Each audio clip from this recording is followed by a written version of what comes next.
can tell. He's taken America by storm. Before we get him out of here, let's see him in action on American Idol.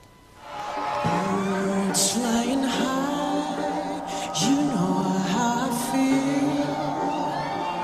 Sun in the sky, you know how I feel. Breeze drifting on by, you know how I feel. It's a new dawn, it's a new day, it's a new life for me. And I'm feeling good.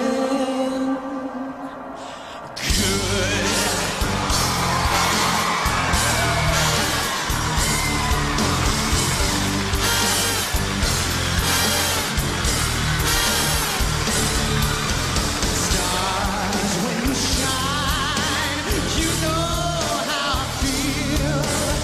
Set of the pine, you know how I feel. Will you please welcome the sensational Adam Lambert? Lipstick, powder and paint lipstick, powder and paint lipstick, powder and paint. It's you, it's you. Adam Lambert. Come, Queen, sit, make yourself at home.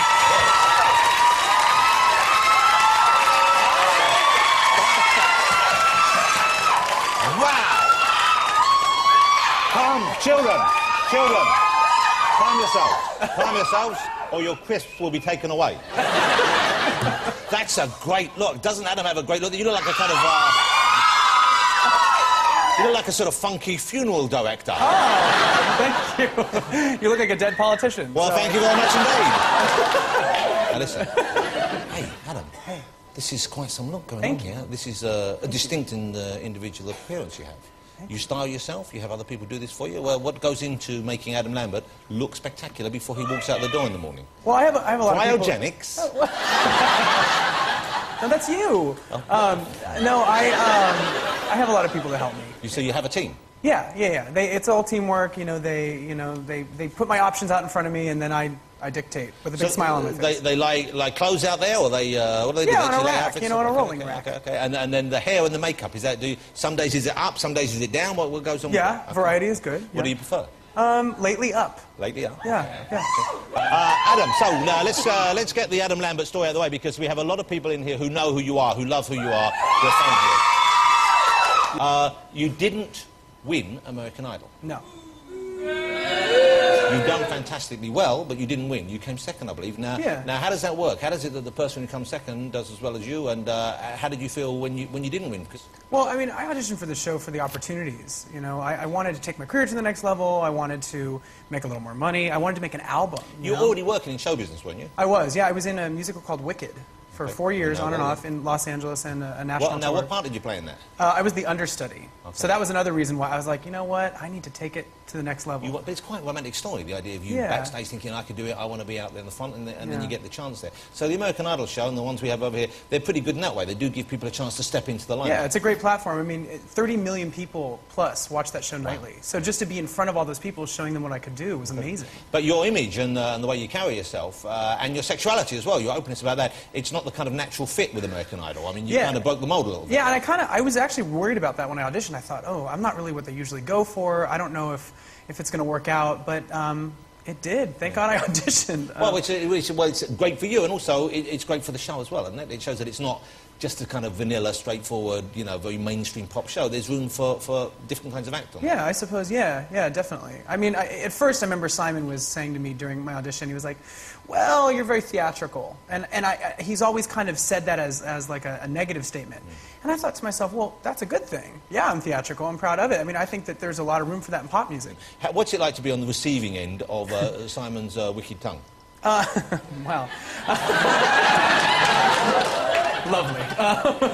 No, I think I respect his honesty. I mean, I like that. I like when someone's up front. And doing theater for years, you're used to having a director give you notes, and it's very similar. And So I didn't take it personally. You had the thick enough skin to deal with it. Yeah, it's an opinion. It's subjective, Yeah. He gave you, I believe, though, a standing ovation after one performance. Yeah. Well, that's not something you get every day. Yeah, that was really sweet of him, and I'm glad he liked the song. Yeah. Which song did you choose? That was Mad World by Tears for Fears. Okay, yeah, you did a very... I've YouTubed you, and I saw the version of that, and it's a lovely version. It's a great song, and of course yours was more like the one from Donnie Darko, of course. Yeah, yeah. We have J. Kidd. I know, right? Small are you a fan world. of It's Donnie all Darko? connected. Yeah, I loved the movie. It's a great Yeah. film, isn't it? Yeah. Okay, now, please don't take this the wrong way, but you're wearing a little bit of makeup. Just a bit. Just a bit. Just a bit. This is, you put this on yourself, or you have... Today I other had a great professional people? do A it lady for did me. you. Yeah. When you're going out in the morning, if you're popping out to get a pint of milk or something, do you put a bit of pan stick on? Do you have a little bit of touche éclat? Do you like a little bit of guy liner? You know your products, Oh, sir. God, well, this don't come cheap. No, I mean, you know, if I'm just doing like regular everyday activities and I know I'm not going to be on camera, I just put a baseball cap on and some Ugg boots. So you're not so, what age did you realise that you wanted to be in show business? What age did you realise that, and at what time did you think, okay, I want to be more of a flamboyant performer? When did that all kind of come together for you? I think I've always been kind of flamboyant from childhood. Every day was Halloween. I always had a costume box out. I was always putting capes on and playing with makeup in the mirror. It's kind of just always been that way. Okay. And my parents put me in a theater group when I was about 10 years old to kind of channel some of that excess energy. And I just kept at it in high school. It was great for me because I was different, and I felt a little strange, and I was a little chunky gay boy in the closet. And Hold it, chunky. Chunky. So Oh yeah, I was about 245 pounds. Wow, now hold Yeah. it in English, because Yeah. we don't do the pounds Yeah, with so much. stones or something? Yeah, yeah. 210 is 15 stone, so that you were about, what, 17 or 18 Yeah, stone? yeah. Well, and were you as tall as you are now, I guess? Yeah. You're pretty tall, but you were 18 stone, but you were Yeah. something of a large fella. You were a porker, as we Yeah, I was a call it. porker. Yeah. Lots of fat. Lots of. I was eating my feelings. You know, But, lots of emotional eating. Going on? Yeah. Tell me about it. What kind of stuff were you eating? You were really... Lots you of were fast really... food. Lots of burgers and. So you basically cut the junk food out? Yeah. And worked out that kind of stuff as well? Yeah, just, you know, changed my habits. Yeah, And also, you know, finally kind of embraced who I was, you know, with my So it's sexuality because and all that, and so I felt was better. this because you were not unhappy, but you were uncomfortable coming out at that stage? Is that what it was, maybe? Well, you know, I went to a high school. I didn't know anybody else gay. I did have really liberal parents that were really cool, but it was hard. Did they know? Because sometimes parents, I think, do know in advance before. The anyone tells them. minute we talked about it at age 18, my mom was like, "Well, I figured." Yeah. You know, trying on my lipstick when we were like 10 years old. You know, it's not a big mystery. Yeah, but yeah. they were really cool, and I think just being able to express myself openly and honestly. Must have been a real burden lifted. Must have been a Yeah, real weight yeah, off your weight shoulders. lifted, yeah, totally. Yeah. So that helped me with my self-image and all that. Yeah. And then I started just pouring on the glitter, and you know, the rest is history. Yeah, yeah. Pour it on. More glitter. Now, recently on TV, you were doing a performance at, I think it was an award ceremony, and you kissed a guy on stage. It was I part did. of your routine. I did, This yeah. This isn't your partner. This is just a... No, he's a straight bass player in my band. He just got lucky that night. Yeah, I got lucky. I mean, he's now, real cute. And now... that caused a bit of a stir, I believe, didn't it? It did. Not with him, funny enough. He thought it was hilarious. He loved it. Yeah, some members of the American audience that watched the show felt that it was, you know, distasteful because they think that gay is wrong. And so I got a lot of flack for it. The network got a lot of flack for it. The network pulled me off of Good Morning America the next morning. I was supposed to perform the same song.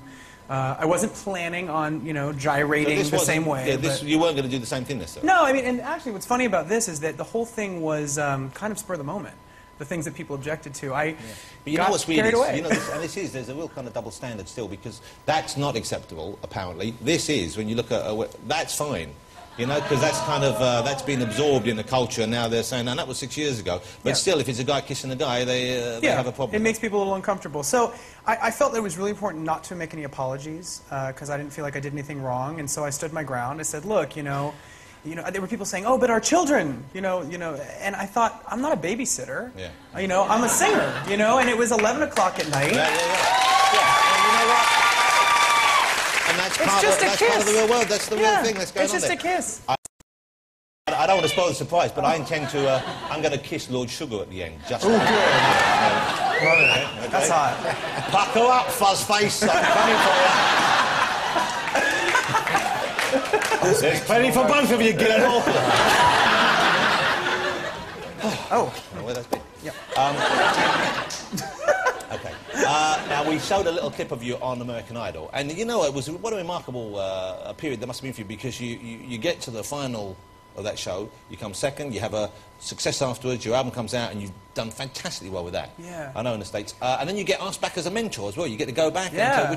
that's got to be the quickest turnaround of anyone leaving the show and coming back in to help others. Yeah, it was a huge honor. I was kind of blown away by that. And, you know, I think it was great for the contestants because I know where they were less than a year ago. You know, I was in their shoes, so I think it was an interesting way to do things, and I had fun like working with them. They all have great voices. They're all really sweet, and I had a good time with it. Well.